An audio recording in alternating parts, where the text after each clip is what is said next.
안녕하세요. 결혼을 앞두고 있던 28살 여자입니다. 두 사람이 만나 가정을 이루는 게 결혼 아니겠어요? 당연히 평생을 남으로 지내온 가정이다 보니 분명히 서로 간에 당장 이해하지 못할 점은 있다고 생각합니다. 하지만 이해하기 어려운 걸 조금씩 양보해가며 서로에게 맞춰가는 게 결혼이라고 생각했어요. 저도 그렇게 생각했기 때문에 결혼을 결심했던 예비 신랑이 원하는 대로 최대한 이해하고 맞춰보려고 했습니다. 그런데 예비 신랑은 제가 하나를 해주면 두 개를 해주기를 바라고 두 개를 해주면 당연히 세 개도 해줄 거라고 생각했나 봅니다. 날이 갈수록 심해지는 억지에 결국에는 이렇게 파혼을 하고 말았네요. 파혼했지만 지금은 오히려 속이 다 후련하고 이 결정을 내리길 100번 잘했다고 생각하고 있습니다.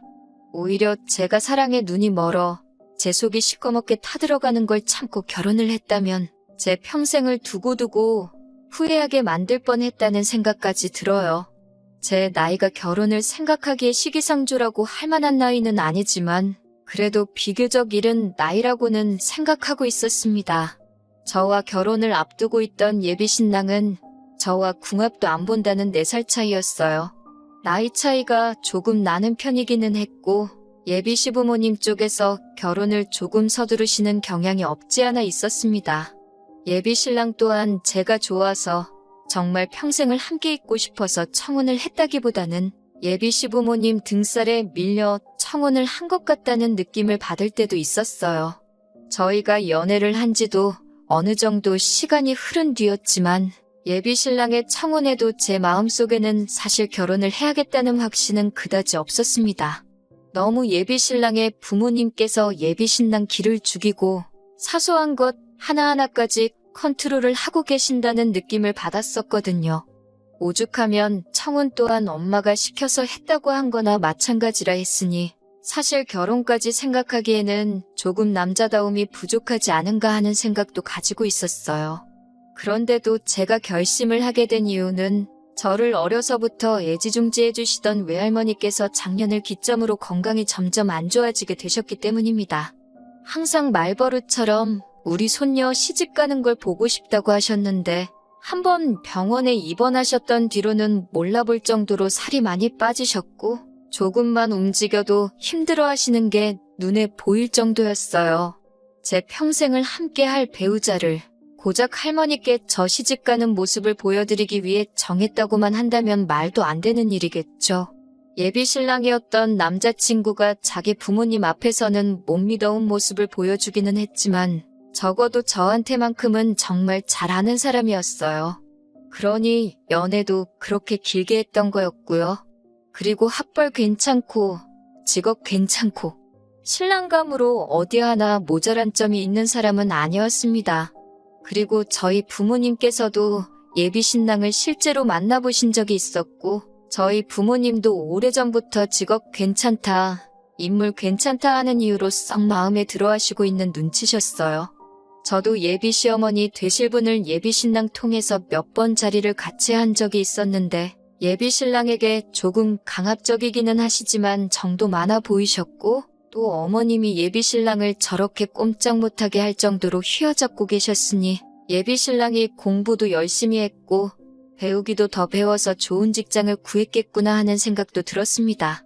단점이라고 생각한 것들을 오히려 좋은 쪽만 보기로 생각했던 거예요. 그래서 결국 청혼을 응하게 되었습니다.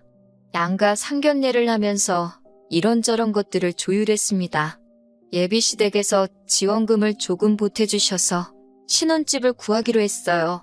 예비신랑도 모아놓은 돈이 좀 있었기 때문에 신혼집을 구하는데 큰 무리는 없었습니다. 저희 집도 경제적으로 어려운 편이 아니다 보니 딸이 시집 가는데 어떻게 혼수만 해갈 수는 없다고 하시면서 차라리 집이며 혼수며 예단예물이며 앞으로 결혼식에 드는 모든 비용을 양가에서 서로 딱 절반씩 해서 반반 결혼을 하면 어떻겠냐 제안하셨어요. 그런데 예비 시부모님 쪽에서 그걸 먼저 거절하셨습니다. 여자 하나 시집 보내는데 무슨 그런 큰 돈을 쓰시냐면서 반반 결혼하자는 제안을 괜찮다고 하신 거예요. 뭐 하나 손해보는 것도 아니고 해준다는데도 싫다는데 저희 부모님 쪽에서는 아쉬울 게 없으셨죠. 사돈댁에서 그렇게 하신다면 그렇게 하시라고 혼수나 예단예물은 섭섭하지 않게 준비하겠다 하셨습니다. 그리고 반반 결혼하는 제안은 언제까지고 유효하다고 생각하실 테니 마음이 바뀌거든 언제든지 말해달라고까지 하셨어요. 다행인지 모르겠지만 예비시댁 쪽에서 그 부분에 대해서는 말을 바꾸지는 않았습니다. 아무튼 그렇게 결혼 준비를 하고 있고 혼수까지도 신혼여행 다녀와서 신혼집 입주를 하고 돌아오는 주 주말에 하루아침에 한 번에 다 몰아서 받을 수 있게 스케줄까지 조정했어요. 정말 말 그대로 결혼식만 올리면 모든 게 끝날 정도로 준비가 다 되어 있는 상태였습니다. 저도 별다른 생각 없이 이제 이렇게 결혼하게 되었구나 하는 생각을 하고 있었어요. 그런데 정말 결혼식을 얼마 앞두지 않은 상황에서 예비씨 가족들의 인성에 대해 다시 생각해보게 하는 사건이 생기게 되어서 결혼식을 뒤집어 엎어버렸네요. 예비신랑에게는 위로 누나가 한 명 있습니다. 결혼을 했다면 저의 신우가 되었을 사람이죠. 예비신우 또한 3년 전에 이미 결혼을 해서 가정을 꾸리고 살고 있던 상황이었어요. 저희 집 쪽에서 결혼자금의 반을 똑같이 낸다고 해도 거절하시며 아들 장가 보내는데 돈 걱정은 안 해도 된다고 나서던 예비씨 부모님의 모습과는 다르게 예비신우는 딸이라는 이유 하나만으로 결혼할 때 집에서 그렇게 큰 지원을 받지 못했는가 봅니다. 그랬기에 예비씨 부모한테서 상견례 날 저희 부모님한테 딸한테 뭐하러 그런 큰 돈을 쓰시냐 하는 말이 하셨다는 생각이 드네요. 아들 다르고 딸 다르다 하시는 분들이셨던 거죠. 아무튼 그 예비신우네가 이제 드디어 새로 집을 구해 이사를 나갔다고 집들이를 한다고 하면서 예비씨 부모님이랑 예비신랑을 부른 거예요. 저는 아직 결혼 전이다 보니 딱히 갈 필요를 못 느끼고 있었고 예비신랑이 같이 갈 테냐 하는 물음에도 우리가 아직 결혼도 안 했는데 내가 거길 왜 가겠냐 하고 말았거든요. 그런데 그 다음 날 예비 시어머니한테서 전화가 와서 저는 이제 가족이나 마찬가지인데 제가 뭔데 그런 자리를 간다 안 간다 결정을 하고 있냐고 하시더라고요. 시가족 가족 행사에는 이제 며느리인 제가 다 참석을 하는 게 당연하다고 하시면서 말이죠. 아직 결혼식을 안 해서 그렇지 않느냐고 따지고 싶었는데 예비 신랑 말이 자기 어머니는 말대꾸하고 되묻는 거 세상에서 제일 싫어한다고 하면서 그냥 죄송하다 그러고 집들이를 같이 가자고 하는 겁니다. 솔직히 제 성격상 짚고 넘어가는 게 좋겠다 싶었는데 예비 신랑이 간곡하게 어머님 심기 건드리지 말라고 해서 아무 말도 안 하고 시키는 대로 했습니다. 솔직히 예비 신우가 새로 이사한 집이 저희 회사에서도 보통 먼 거리가 아니고 심지어 저희 집하고도 정반대 방향에 있는 곳이었어요. 저는 회사에서 반대 방향으로 예비신우 집으로 갔다가 거기서 또 다시 집으로 가게 되면 대중교통을 이용해야 하는 제가 오며 가며 하는 데만 엄청난 시간을 낭비하게 되는 상황이었거든요. 꼭 짚고 넘어가서 제가 그 자리에 안 가도 되도록 확실하게 못을 받고 싶었습니다. 그런데 막상 거절을 하자니 저도 결혼식 앞두고 시어머니 되실 분과 트러블을 만들고 싶지도 않았고 예비신랑의 누나인 신우를 실제로 만나본 적이 한 번도 없었으며 예비신랑이 어머님과 저를 사이에 두고 중간에서 입장이 많이 난처해 보이는 게 불쌍해 보이기까지 해서 집들이 자리 한 번 다녀오는 게 어려운 일은 아니니까 한 번 정도는 군말 없이 원하는 대로 해주자 싶어 그렇게 하기로 했습니다. 그런데 마침 또 집들이를 하기로 한 당일에 급한 회사 일로 제가 야근을 하게 되어 약속한 시간보다 조금 늦게 가야 하게 되었습니다. 강제적인 야근인데다가 팀 전체가 잔업을 해야 하는 상황이었던 터라 상황 설명하고 혼자서만 빠져나올 수 없었어요. 회사 생활도 단체 생활인데 저 혼자 쏙 빠져버리면 팀원들한테 눈치가 보이기도 하고 솔직히 회사에 사정 설명하기도 뭐하더라고요. 결혼도 안 했는데 예비씨 가족 행사에 참여해야 돼서 늦는다고 말하기가요. 그래도 부장님도 다른 팀원들도 저희 상황을 이해를 해주셔서 남들보다는 조금 이른 시간에 퇴근을 할 수 있었고 늦게나마 부랴부랴 예비신우의 집으로 향할 수 있었습니다. 1시간 가까이 걸려 예비신우 집에 도착했습니다. 처음 가보는 아파트 단지에서 다들 동찾느라 헤매시지 않나요? 덕분에 밖에서도 시간을 한참 잡아먹고 허둥지둥대면서 겨우겨우 신우집을 찾아 들어갔습니다. 단지가 너무 커서 헤매는 중이라 예비신랑에게 마중 좀 나와달라고 부탁했는데 식사 중이라 자리를 뜨기 그렇다고 저보고 알아서 찾아오라고 하더라고요. 회사 일이 늦게 끝나기도 했고 헤매느라 시간이 더 지체된 가운데 제가 안으로 들어가니 식사는 이미 다 끝나 있는 상황이었어요.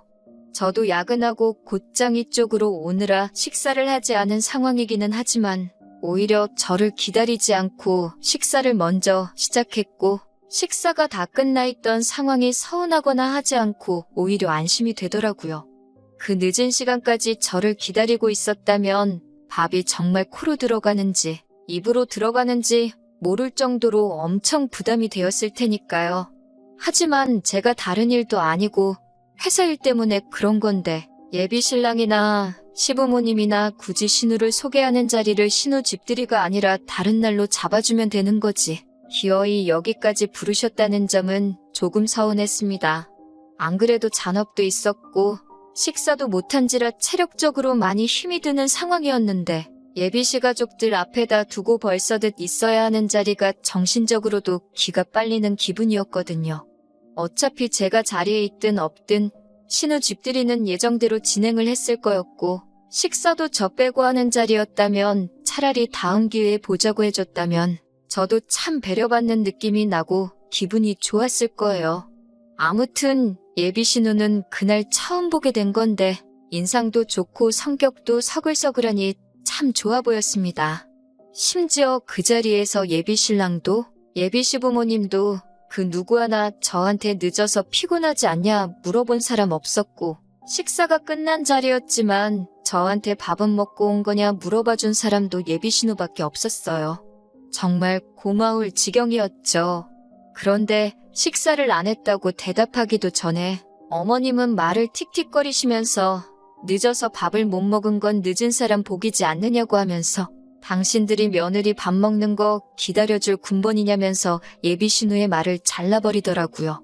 예비 신우가 제가 늦는다고 뭐 따로 덜어놓기는 했는가 본데 어머님께서 말을 그렇게 하셨던 게 솔직히 빈정이 상하기도 했고 그 소리 듣고 밥까지 먹으면 무슨 소리를 듣게 될지 안 봐도 뻔해서 솔직히 배는 조금 고팠지만 괜찮다고 했습니다. 솔직히 예비 신랑 휘어잡으시는 거 보고 여장부 스타일이라고 느끼긴 했었지만 그동안 결혼 이야기 오고 가면서 몇 번씩 따로 찾아뵈면서 잔정이 많으시고 좋은 분이라고 생각했는데 이건 뭐 제가 며느리 확정이 된 거나 마찬가지인 상황이니 이제 저까지 싸잡아서 휘어잡으시려고 하는 건가 하는 생각이 들었어요. 그런데 그것도 모자라서 시어머니는 자리에 앉는 저를 보자마자 어딜 자리에 앉으려드냐며 아버님이 식사 마치신 빈 그릇을 제 앞으로 들이밀면서 밥도 다 먹었으니 저보고 이제 상정리를 하라고 하시더라고요. 정말 100번 양보해서 제가 벌써 결혼해가지고 이 집 며느리가 되어 있는 상태라고 쳐도 이게 내 집 집들이 하는 게 아니고 신우집 집들이를 하는 자리잖아요. 그런데 거기서 아무리 제가 며느리라고 먹지도 않은 밥상을 정리시키는 게 무슨 경우인가요? 제가 그 말에 기분이 나빠서 표정 관리를 못했나 봐요. 솔직히 거기서 어머님이 한마디만 더 했다면 제 입에서 좋은 소리 나가지는 않았을 겁니다. 그런데 예비 신우가 분위기를 읽고는 뭘 상까지 치우냐고 하면서 준비한 안주도 몇 개 없다고 그 위에 그냥 술상을 바로 차리겠다는 거예요. 그러면서 제 자리 앞에는 저 먹으라고 따로 덜어놓은 음식을 몰래 꺼내다 줬는데 그 마음 씀씀이 하나만큼은 정말 고마웠네요. 예비 신우가 아니었다면 진작에 두 손 두 발 들고 그 자리에 모시겠다 말하고 도망 나왔었을 거예요. 그 와중에 예비 신랑은 제 편을 들어주는 것도 아니고 알고 저러는 건지 지 엄마한테 거스르기 싫은 건지 아주 모가지가 TV 쪽으로 돌아가서 제가 지네 엄마한테 무슨 말을 듣고 있는 건지 뺨을 맞고 있는 건지 신경도 쓰지 않더라고요. 요즘 TV 프로 저거 재밌다면서 무슨 돌싱들 모아놓고 커플 만들어준다고 하는 연애 프로그램이었는데 그 꼬라지를 보고 있으니 속으로 너 그러고만 있으면 언젠가는 너도 그 프로에 나가서 새로 배우자 찾아야 할 날이 올 거야 하는 생각이 들었습니다. 아무튼 그렇게 예비시모와 한바탕 할 뻔한 게 유야무야 되고 집들이 2차로 술자리가 시작되었습니다. 그런데 술자리가 길어지니 막차 시간이 다 돼가서 신경이 쓰이더라고요. 예비신우도 제가 시간을 계속 확인하는 걸 보고 저를 집에 보내야겠다 생각했는지 지금 가면 안 늦냐면서 제 걱정을 해주는데 그 자리에서 유일하게 제 걱정을 해주는 모습을 보니 고맙기까지 했습니다. 예비신랑은 그 와중에 뭘 막차를 타고 가냐고 하면서 집까지 얼마나 된다고 그냥 택시 타고 가라고 하는데 할증까지 붙으면 못해도 택시비가 5만 원은 우습게 나오겠는데 지가 돈 내줄 것도 아니면서 저러고 있는데 정말 누가 누구 편인지 싶더라고요. 차라리 야근 때문에 늦지만 않았으면 저녁 식사만 먹고 자리에서 일어날 수 있었을 텐데 늦은 내 잘못이다 생각하고 참았습니다. 그런데 2차가 끝날 때쯤 잘 참아내고 있는 제가 그렇게 꼴보기가 싫었는지 아니면 제가 어디까지 참아내나 인내심 테스트를 하고 싶으셨는지 시어머니가 아주 끓고 있는 저한테 기름을 들이부어주시더군요. 새벽 1시 반쯤이 돼서야 술자리에 신이 난 예비신랑하고 아버님이 고주망태가 되면서 집들이는 완전히 끝나게 되었습니다. 저도 더 늦기 전에 핸드폰으로 먼저 택시를 불러놓았습니다. 택시가 다 와간다는 알림을 받고 나서 저는 부모님도 걱정하시니 이제 그만 가봐야겠다고 하고 자리에서 일어났어요. 솔직히 아무리 제가 늦게 왔어도 새벽 1시 반까지 자리를 지켰으면 충분히 할 만큼 했다고 생각합니다. 그날 모임의 주인공이나 마찬가지인 예비신우도 아직 결혼도 안 한 사이인데도 새벽 한참 늦게까지 버티고 있던 저한테 미안해 죽으려고 할 지경이었으니까 말이죠.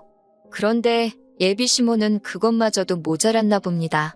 저한테 가기는 어딜 가냐고 벌써부터 내뺄 생각을 하냐고 하면서 갈 거면 집들이 자리 뒷정리랑 설거지를 싹 해놓고 가라는 거예요. 아니면 여기서 자고 아침에 일어나서 뒷정리를 하고 가던가 말이죠. 세상에 제가 여지껏 들어본 소리 중에 가장 어이없는 소리였습니다.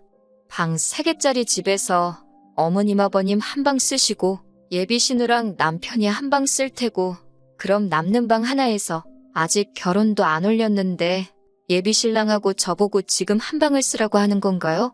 그리고 애초에 자고 가네 만회하는 말을 듣기 전에 제가 뭐라고 이 집구석 집들이 한 걸 설거지까지 싹 해놓고 집에 가야 하나요? 예비신우도 그 말이 어이가 없었는지 제가 뭔데 뒷정리를 하라고 시키냐고 하면서 엄마, 도대체 왜 그래? 하면서 제 편을 들어주더라고요. 그랬더니 서열이 어쩌고 저쩌고 며느리가 어쩌고 신우가 어쩌고 하면서 감히 며느리가 늦게 와서 음식 준비하는 거 안 도와준 것도 욕을 한 바가지를 처먹어도 모자랄 판인데 그거 다 눈 감아주고 있더니 아주 시대갈기를 우습게 안다고 벌써부터 뒷정리하는 걸 내빼려고 한다고 하면서 자기가 다 늙어서 상점 모시고 살 일이 있냐고 하시며 지금 며느리 버릇을 확실하게 들여놔야지 안 그러면 시어미가 며느리 모시고 사는 꼴이 되지 않겠냐고 하면서 예비신우한테 지금 누구 편을 들고 있는 거냐고 따지셨어요. 신우면 신우답게 며느리 꼼짝 못하게 해야 하는 게 맞지 않냐고 하시면서 번지수를 잘못 찾았다고 신우를 나무라시더군요. 그날 처음 보는 예비신우가 저한테 잘해주기도 했고 제 편을 그나마 들어줬기에 사건 사고 만들고 싶은 생각이 없었어요. 특히 예비신우는 이 집에서 한동안 살아야 할 테고 괜히 제가 일 크게 만들었다가는 예비신우 입장에서는 이웃들 입방아에 오르내리게 될 테니 좋은 거 하나 없을 거 아니에요? 그래서 억지로 끓어오르는 화를 참고 있는데 예비신우가 그런 제 마음을 읽었는지 뭘 참고 있냐고 하고 싶은 말 있으면 다 하라고 참으면 병된다고 하더라고요. 그 말이 떨어짐과 동시에 예비시모한테 그날부터 쌓여있던 모든 것들을 한 방에 다 풀었습니다.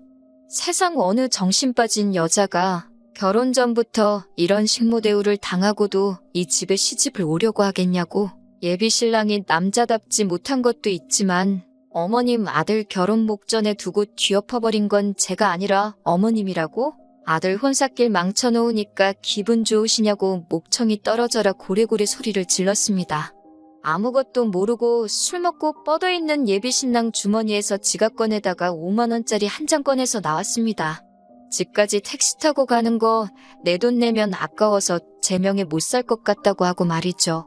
한참 어안이 벙벙한 표정으로 저를 쳐다보다가 아들 주머니 뒤져 돈 꺼내 나가는 저를 보고 저거 말하는 꼬라지 좀 보라며 저한테 달려들려는 예비신호를 예비신호가 탁 나서서 막아서 주더라고요. 덕분에 별 탈 없이 예비시월드에서 탈출할 수 있었네요. 다음 날이 돼서 이 상황을 아무것도 모르는 예비신랑이 도대체 무슨 일이냐고 묻길래 당신 어머니한테 물어보면 되는 걸 굳이 나한테 묻지 말라고 말하고 결혼이고 뭐고 내 눈에 흙이 들어가던 돌이 들어가던 앞으로는 없는 일이니까 두 번 다시 마주치지 말고 살자 했습니다. 그러니 그제서야 제 발목까지 붙잡고 늘어지면서 앞으로 자기가 잘하겠다고 하는데 애초에 너가 그날 그 자리에서 중간 역할 잘해줬으면 생기지도 않았을 일이라고. 그러니까 너무 너네 엄마 원망만 하지 말고 너부터 그 마마보이 기질 좀 고쳐먹고 살라고 충고해주고 자리를 떠났어요. 있을 때 잘해야지. 다 늦어서 후회하면 뭐하나요? 그리고 조금 시간이 지나서 예비신우를 만나게 되었어요. 솔직히 제가 많이 참아준 것도 고마운데 자기 엄마한테 그렇게 한마디 해줘서 속이 다 후련했다고 하더라고요. 제가 느낀 대로 예비신우는 그동안 딸이라고 동생인 예비신랑한테 항상 양보하고 포기해야 했고 차별을 받으면서 자랐나 봅니다. 자식된 입장에서 별일 아니라고 생각하며 참고 살아왔는데 마음속에 응어리가 져 있었나 봐요. 그리고 며느리 될 사람인 저한테 그러실 줄도 몰랐다고 하더라고요. 저야 이제 막 가족이 될 뻔한 사람이지만 평생을 같이 살아오면서 여자라고 자기 엄마한테 무시당해가며 살아왔으니 제가 어떻게 지내게 될지 눈에 보였다고 하네요. 가족이림에도 불구하고 같은 여자로서 제가 자기가 차별받아온 것처럼 당하고 있을 저를 생각하니 아무리 가족일이라도 제 편을 들어주고 싶었다네요. 그 이후로 바뀐 건 그렇게 마마보이였던 예비신랑의 어머님과 대판 싸우고 그 뒤로부터는 척지고 살고 있다고 하네요. 그 성격에 얼마나 그렇게 어머님 등지고 지낼지는 모르겠지만 제가 더 이상 신경 쓸 일은 아니지요. 적어도 10월도 입장권을 제 손으로 제 돈 내고 끊었다가 수수료 조금 들었지만 반품하고 유턴한 게 천만다행이라고 생각합니다.